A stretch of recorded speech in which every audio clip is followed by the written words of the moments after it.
early game and slow burn into an explosive late game, which is how both of these teams have been playing. There's not many League of Legends series where I could say, you know, maybe just if you need that snack, if you're looking for a late night, maybe you could skip the first 10 minutes, you know, go get yourself comfortable, because we're definitely not expecting the action early, unless Hachani goes on one and has a couple of those Hachani moments that tide us over now that OQ is playing in America.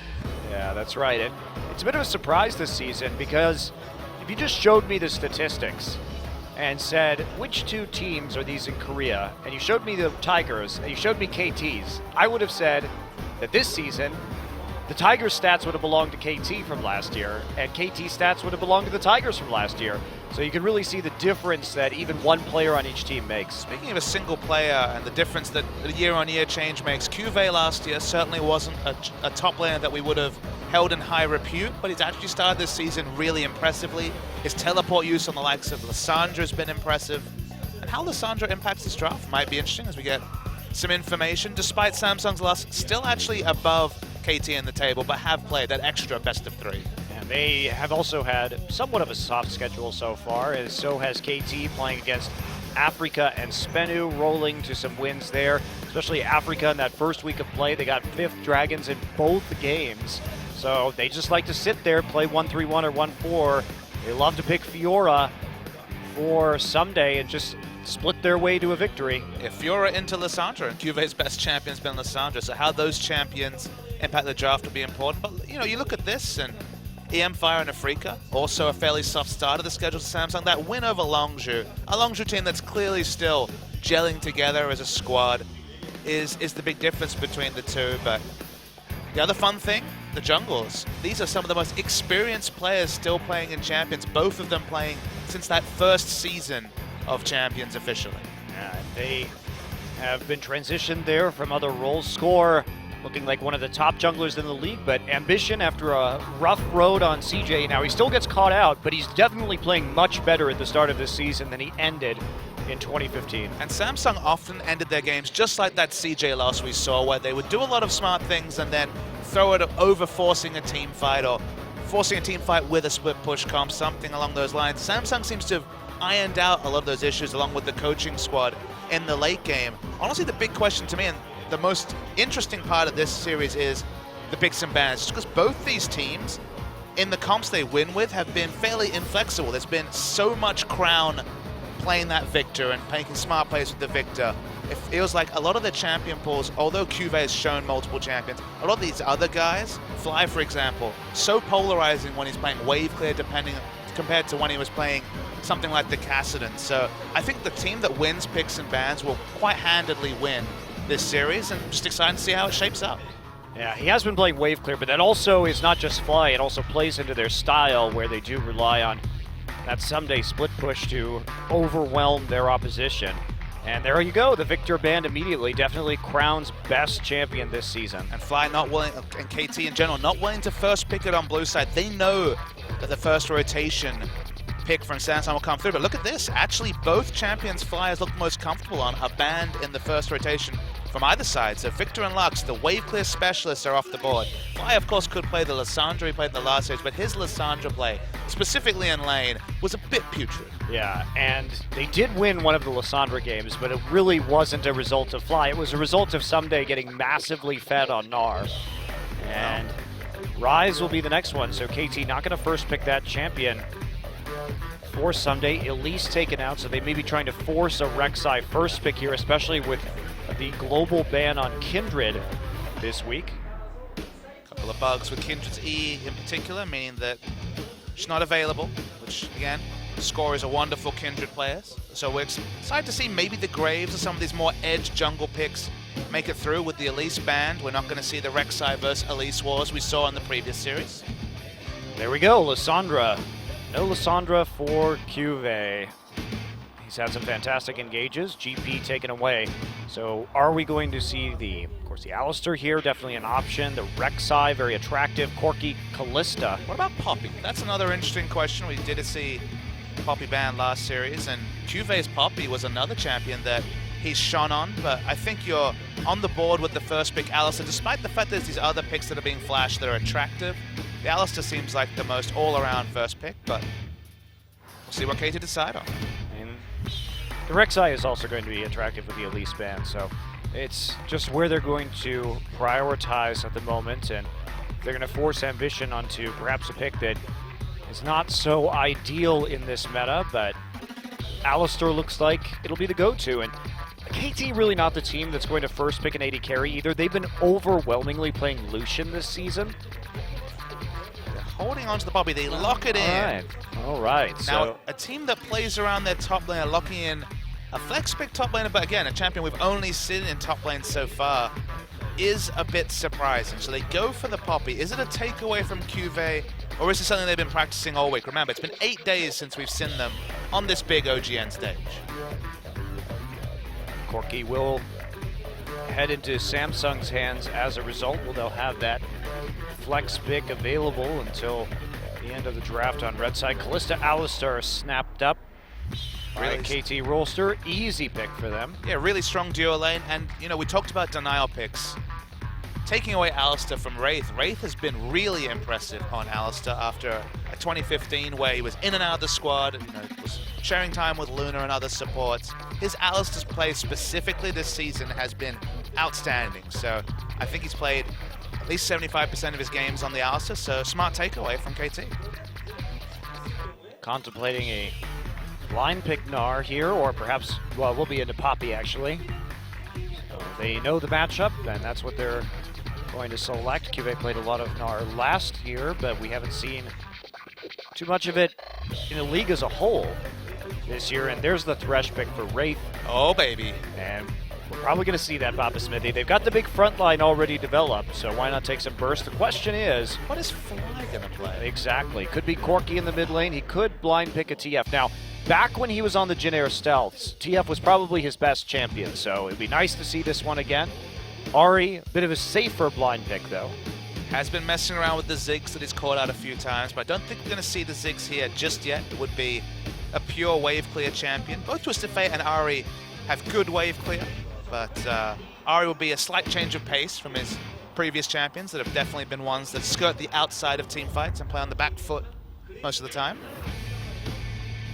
But score on Graves, it just fits so well. It's something that any old school League of Legends fan, specifically a Korean League of Legends fan, would be accustomed to, and it's locked in. So we are going to see the Graves and the Ahri. So this is a change of pace from KT. Okay, I would say Poppy slightly outscales Nara in the split push in the late game, but similar roles in team fights. Certainly not the same outscale Fiora comp that KT have been by and by getting by with.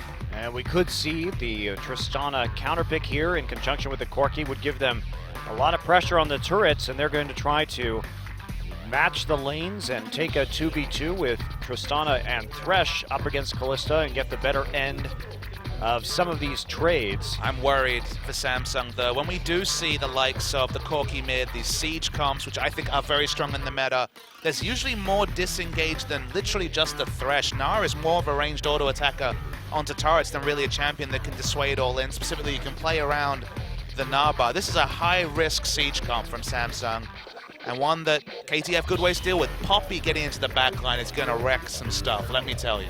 Yeah, and they have so much mobility too. Great engage, huge amounts of bursts. Ahri will have no problem getting the flank, neither will Poppy. And we know how good some days teleport flanks can be.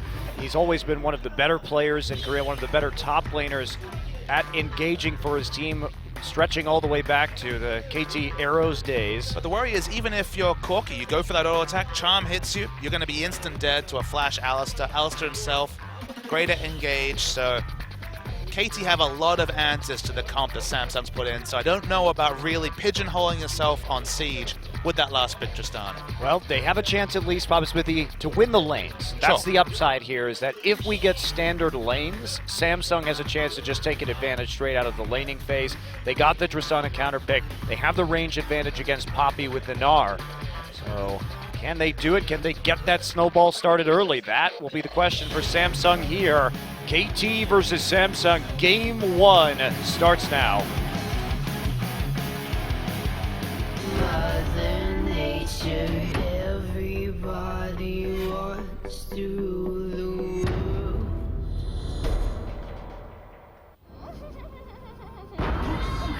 누가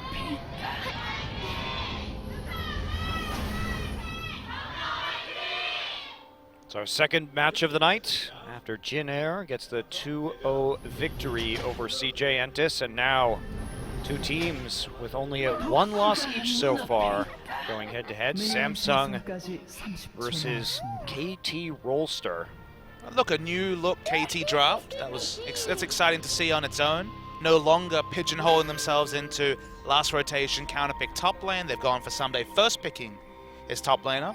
KT finally have some lane pressure with the Ahri in mid, who will probably be matching wave clear for wave clear, but does have obviously kill potential depending on the ganks. And look, Jungle Graves, that's already lots of excitement for KT. Yeah, I like the way that they're attempting to play in this game.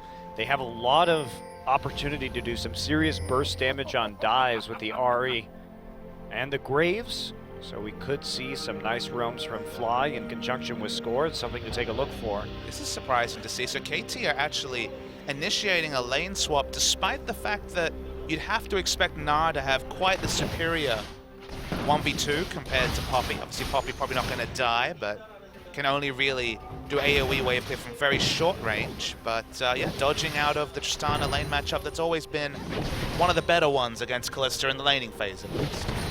I think that makes sense. Arrow has actually been doing a lot to carry this KT team right now. He is number 2 overall in kills in the league with 35 so far. Who's first? Kuro. Interesting. Of all people. Well, you also have to remember, Papa Smithy, that KT has only played 3 best of 3s, and Arrow is still in the lead, or still in second place. So he has been doing a lot of work on that Lucian, and going to be on Kalista this game. By far the least amount of games played has been KT, as you mentioned, so that is actually, that average per game will be very, very high. So getting Arrow ahead seems like a smart early move. Wraith going for a walk, finds the jungle follow, but a little bit late. Feels like Samsung were late on the uptick with going for that information race. Yeah, definitely if you start to take the Krugs right there, your support can be there while they're doing the red buff. Not going to be roaming quite so quickly this time, and just gets information about which camps they've taken and will help them out when it comes to making a decision about how to play out the rest of this lane swap. Meanwhile, KT here and Samsung, they both started on the weak side, so they get full clears of their own jungle, no camps taken. And Graves is actually going to be given the blue buff here, it looks like. Graves with blue buff can do excellent dueling. He's also good in these fast push of the outer turret situations. He does do very good turret damage, but he's actually going to focus more on selfish stats like picking up the Scuttle Crab, not rushing to get turret damage in, and we're returning to the standard lane swap that, again, not every series is like this, but when we do see it, it's been pretty straightforward, brute forcing of the outer turrets, mirrored on both sides of the map. Yeah, meanwhile, we actually see Rek'Sai here going for the gank in the mid lane. Fly has to flash, so Ambition decides, well, we saw what happened in top. Actually, Score showing on that top side turret may have been a mistake because it actually initiated the gank in the mid lane. Once they knew that he was going to help that pressure, and he really didn't provide anything, but he was waiting for the Krugs to respawn, but in showing, he actually pretty much caused Fly to have to use his flash. Ambition got a ward in, and then made that decision afterwards. KT immediately transitioning to the Rift Herald. Very, very early Rift Herald. Yeah, I'm probably just going to give it a Score, though, from what we've seen on how KT likes to play. Score doesn't die, actually. Very aggressive with the juggling, but yeah, another one of these teams that prioritize giving that buff to the jungler. One is Score, who's been mostly red hot in terms of form so far this season. I don't mind it at all. Yeah, had an amazing week 1. His first week was pretty unbelievable in terms of his performance, particularly on that Kindred. So you know how well Peanut was playing, that he actually largely neutralized the effect of Score in that best of 3. And again, we haven't seen him since then. Great first week. Not the strongest series against the Rocks Tigers, and now on the Graves, that definitely fits into the Score wheelhouse. It's evolved from, the likes of Sejuani, Rek'Sai, and Gragas last season to some more of these aggressive picks like Kindred and now Graves. Yep, and we return to the lane swap here. Both top laners are zoned off the turret. Ambition starts to put wards in, takes the Grom. Meanwhile, we did see that Someday had to back way off the wave and try and take the Wolves. They do have information on the jungler, though, and that went over to Someday in the end, so he did actually finish off the Wolf camp. Meanwhile, Score will take the Wolves. Score is the highest level in the game, or joint highest level in the game. We noted that when Ambition was making his gameplay in mid that blew the flash of Fly, it was Score actually just taking the enemy Krugs, so been focusing on getting himself ahead. Just like Nidalee, Graves can really power farm himself to an early gold and level lead because he clears the jungle so sustained and so safely, so quickly. Whereas you can see Ambition more priority on getting Cuvée some experience in the jungle follow.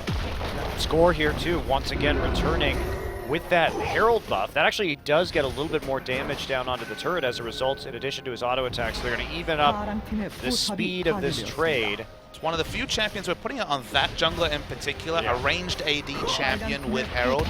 Just means you bring in the Herald, you bring in a minion wave, you get into melee range on the Graves, and those turrets die really fast. Speaking of dying really fast, Sunday takes a massive chunk. He's trying to get a pink ward into his top side, but still deep vision there from Ambition, who grabs the crab. And Sunday's going for the now popular boots only.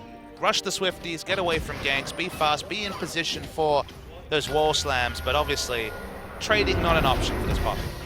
Prey Seeker trying to find Graves there, who had backed up all the way to the tier 2 just to make sure there wasn't going to be any shenanigans as Sunday cleans up the wave.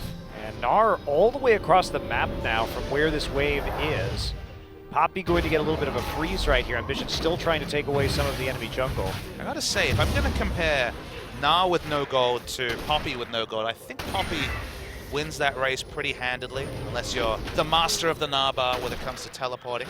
So they really need to engineer a situation where Cuvée, their most reliable player this season, barring maybe Crown on Victor, Cuvé's shown more gears and in general has been very on form, but not been helped by his team in this lane swap. So Sunday and Cuvée both playing with scraps in the early game. Crown holding his own though.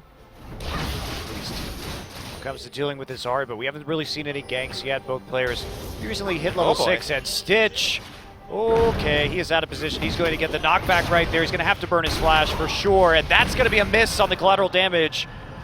The lantern is there, so he doesn't use his... Oh, he did use his flash in the end. Did have to burn it to get over to Wraith, but Wraith giving his AD carry a helping hand. Wraith was out warding at the time and does have to fall back, but uncharacteristic there. Score missing a couple of skill shots. Didn't actually have enough damage to kill, even if they both hit, but obviously, as you mentioned, not something we expect from Score. It was so on point, those AD carries in particular. But the farm lead's there. He'll definitely out-duel Ambition. I think for the majority of this game, it feels like if Graves is ahead in items, even if you build tank stats, you never can really eke ahead, because once you get more points into the quick draw, your effective tankiness over a long fight makes you susceptibly strong as kind of a mid-range to frontliner as this jungle Graves. Indeed, and keep some eyes on how he builds most of these jungle Graves. The Warrior Enchant into the Yomus, and then Sterix afterwards, getting a little bit of that extra tankiness so you can be that front line. And Fly is standing perfectly still as Ambition waltzes into the enemy jungle alone. Okay. Does he have the tunnel to get out of this? Yes, he does. Right back into the Dragon Pit, and with the pressure provided by Tristana, Ambition was safe.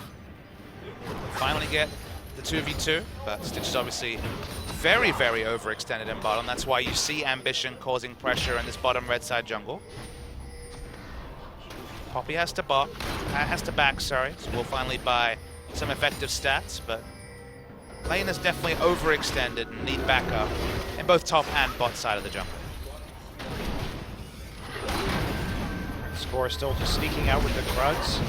Ambition there for a little bit of pressure as Samsung really wants to push this out and absorb the freeze. Crown gets hit by a charm, but Fly not going to try an all-in right there. Has his blue buff up, but no help to attempt to take it right now. Poppy might be the help that Fly needs, or Someday could simply wander off and clear some wards in the river. Has pushed his lane pretty far forward into the territory of Samsung, and so has a little bit of free time to start messing around with Samsung's vision game.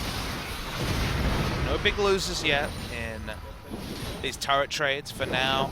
Fairly even CS between lanes. I guess Arrow marginally ahead. Because of the lane assignments, you need Ambition to have pressure in the bot side jungle to be able to farm safely as Tristana. And I guess one of the awkward points is, of course, Tristana has the auto push in her E ability, so not able to deep freeze this wave, and pushing into the bottom lane when you don't have any turret to go back to is a risky proposition in Stitch. I guess we didn't even note it during the pregame, but Stitch back in after Core JJ was playing in that series against SK2. Yeah, so I've been switching it up a little bit. Both of the AD carries for this team have actually been quite good, so... Cuvée has the better... Sorry, not Cuvée. Core JJ has the better stats, but Stitch has the pentakill, Papa Smithy. That's the crazy thing, is that Core JJ's stats make it look like he's been doing a lot of winning, but actually is, of course, had that 50% win rate after winning the first series and then losing 2-0. Back in mid lane is Ambition, but nothing onto fire, whereas Stitch has the pentakill. The team has one more with him. Maybe that's an indication of communication. Maybe that's just the fact that he faced SKT, but as you mentioned, just as analysts watching the games, Stitch, Core JJ, both looking good. Yeah, no real issue between them, and we've generally seen Stitch mostly on Callista so far, whereas Core JJ has preferred that Lucian. Arrow himself, Lucian 5 games out of 6, I believe, so this is already something different from KT. In the draft, as Chani obviously was not in range of that headbutt pulverize. It was a zoning pull, Papa Smithy. It's in case the Rek'Sai flashed onto him right at that point in time. The classic zoning pull headbutt pulverize. No, just pulverize. Well, he attempted headbutt, but was clearly not in range for it. All right, Dragon coming through here. Crown zoned out. He's going to take a bit of damage. Fly trying to buy time right now, but they're going to engage. Arrow actually caught in the middle of all of that. They do get the Dragon, but at what cost? Crown actually gets destroyed by Score, who pops his ult from the Dragon Pit. He then flashes out Stitch in the middle. And now Ambition gets knocked around by a Poppy ultimate. Score still pursuing, but everyone is so low on KT that they can't follow up any further. Still, a Dragon and 2 for none on a disjointed engage there from Samsung and Cuvée. And Cuvée not really in the right position with his Narbar to make that TP. And Samsung got the Dragon, but crucially, Ambition had to be so overextended for that he couldn't group back and defend the carries. Both Crown and Stitch go down. Ambition got Graves low, but again, we're seeing the reality of Graves. He's not worried about having a tank in his face, so they take 2 kills and now the Dragon. So 2 kills and now the mid turret, so big win for KT. And the Dragon. So yeah, 2 kills, Dragon, mid turret, all going in favor of KT off of that. The Dragon engage. actually went to... Oh, it got taken by Ambition, right. Ambition. Yeah, you're right. That's why he was out of position to kite back and tank. Yep. Tried to tank the Graves, but good luck with that. And yeah, the first Dragon is, as we mentioned, very important stats, but overall, definitely advantage KT. Yeah, and wow, Bloodthirster first here. We didn't even take a look at that from Arrow. We've seen a bit of this. There was actually one game while you were away where we saw Bloodthirster first. My treatise on it is that, of course, the original build, Sneaky was the one that piloted the Hurricane early, but it was Hurricane Bloodthirster because, of course, at least initially, there was no scaling in terms of critical strike that made sense for Callista. Now Hurricane does have crit strike scaling, but the big factor for Bloodthirster is the one item power spike is a lot weaker. When you have the Blade of the Ruin King, you have the active, you have some chase potential. Callista scales so well with attack speed in particular, whether it comes to lane control or team fights with the Rend, that usually you have to go Q-max if you're going to go Bloodthirster. So in general, not really ready for team fights. Oh, it's Ambition. Caught out, but it's not Mad Life going for the hook for the play this time. Nope, and here we go. Fly gonna ult in. Ambition caught out once again. And there's an Ambition moment. Not even a Mad Life style Thresh throwing out the lantern was enough to save him that time. Well, Chani was right on top of that. Standing right there on top of that lantern to prevent the take. And there we go. It's another kill here. KT moves up to 3-0 and a 4K gold lead, very significant. And this is what you don't want to see with KT, is someday starting to stack up those kills. He has gone Swifties into Iceborne. So this is probably the most carry-focused Poppy build we've seen. Usually you go Swifties with a tank item into Iceborne, not just straight move speed boots. Look, it's not quite the Iceborne. someday carry build I hope for. Where's the Trinity Force, please? But you're right, it's the build that makes more sense. Your disruption is going to be insane. A lot of these Poppy players, Poppy, if you're against a majority physical lineup, and he is, of course, Corki more than half of his damage is magic, but otherwise it's physical damage aplenty from Samsung. If you can stack armor, the one thing you'll notice is that actually the Iceborne Gauntlet armor scaling in terms of AoE comes through as a pretty big factor in terms of disruption, because I've seen Iceborne Gauntlet 400 armor poppies in competitive play just run fights with massive slowing fields that of course scale with that armor. Yeah, and it's another one of those aspects of Sunday's play against this poke composition. If he gets in the back line and gets an Iceborne proc off on one or two of the carries, there is no escape. I mean, that Ahri is going to come through, that Graves is going to come through your front line and just wreck the poke that you've got, whether it's going to be Crown or Stitch right here, who have to be outputting the damage. They're only a 2 damage to our composition.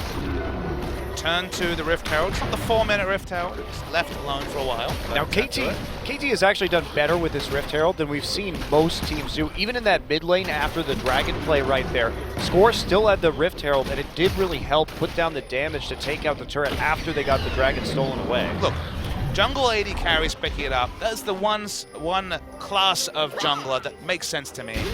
With that factor is Sunday's already on top of Cuvée. Yeah, forces the flash, and here's Score. They've got the minion wave prepped up. They're just going to blow him up. Bye-bye. Bye. Taken out with that shotgun, and you know what? They've got a wave right here. They have the Rift Herald buff should they want to use it. Score decides there's more kills to be had. And Score going for the carry build as well. So Someday and Score don't let us down. Ghostblade from the jungle. Someday going for, as you mentioned, the straight rush into Iceborne Gauntlet. Remember, Score picked up that kill. Didn't ult. He's level 11. 1,500 gold ahead of his opponent. And this is what Score does in solo queue. Now translating it to competitive play. His play on these dominant, fast farming junglers that can also duel is so impressive.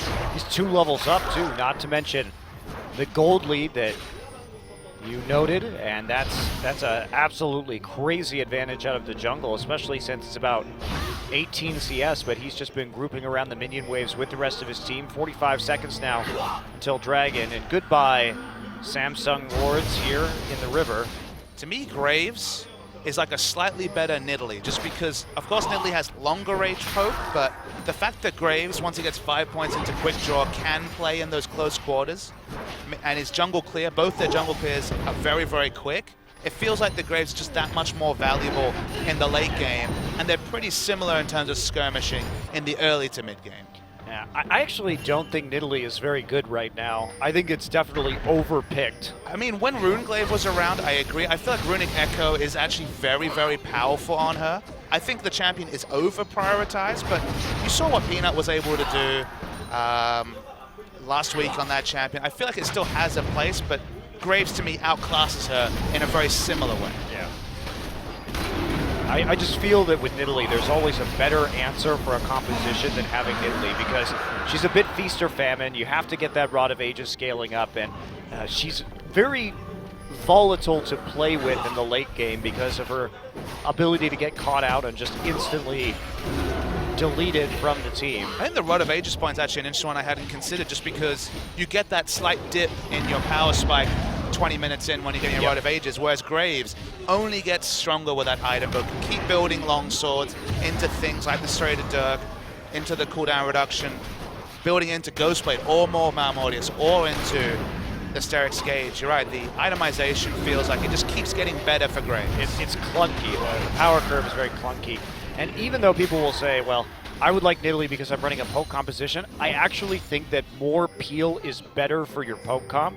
So if you have an opportunity to take like Elise or Rek'Sai with a 2-threat poke comp with like Varus and Corki, somebody's just gonna go in right now and knock up Wraith. Wraith is just destroyed by collateral damage. Ambition flashes over the wall, but he's got a dozen spears in him already, and now Arrow with the finisher on the red. Meanwhile, Fly found Crown on the flank and prevented him from really joining in that battle at all. Really smooth dive. And very sudden from KT. And we didn't even note this, but we have the 2 pseudo-mouth ults in Poppy and Alistar on the same team. Both of them can engage into that melee range knockup from far away with both the heroic charge and the headbutt. And the result is the bouncy castle under that inner turret. People die to the burst damage. Really liking what KT's put together. And importantly, it's not about Someday only. It's actually been Score that's been the big hero this game. Yeah, 100% kill contribution. It's been his performance that has been putting it together for KT this season. You and I were talking about the Malphite ults that Poppy has with the 0 delay Seriously, cast. I was watching the NACS game earlier, and I was trying to just work out, because I haven't looked at the numbers, how long that knockup is. It looks like it's longer than Unstoppable Force. Maybe that's just because of the animation, but I'm like, this is a long knockup. When Alistair's coming there as well, Cleanse isn't going to do you anything. The melee range use of that ult, but the fact that it's also got that other use, depending on if you're sieging in a disengaged fashion, Poppy's got it all going on with that ultimate.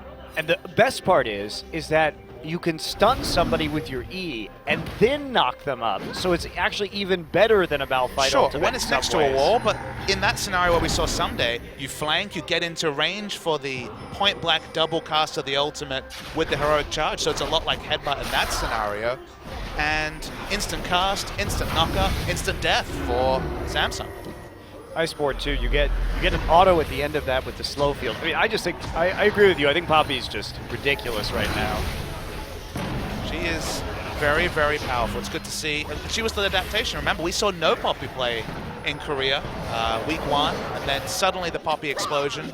It's the fun thing about all these leagues being covered in English, or the fun thing that all these leagues are happening at the same time, is that the good strategies from other regions have come over to Korea, and now Poppy is a staple of early drafting in Korean League of Legends.